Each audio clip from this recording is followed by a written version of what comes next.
বেচা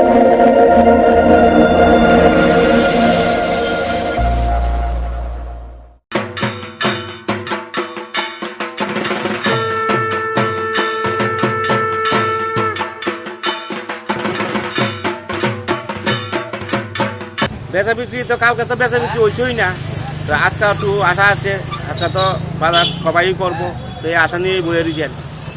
দাম কিরকম? দাম তো সস্তা, ওই আপেল ভালো আপেল 80 টাকা কেজি, মুসাম্বির 50 টাকা 60 টাকা আলি, আঙ্গুর 200 টাকা কিলো, খেজুর 100 টাকা কিলো, জিনিস সস্তা ওই, কিন্তু কাস্টমার তো নাই।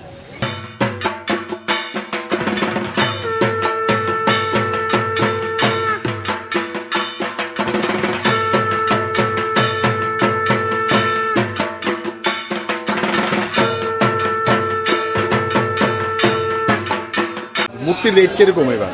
এখনো তো বেচা বিক্রি শুরু হয়েছে না, তবে রেট তো নামার কোনো প্রশ্ন নাই, কারণ সব জিনিসের দাম বেশি।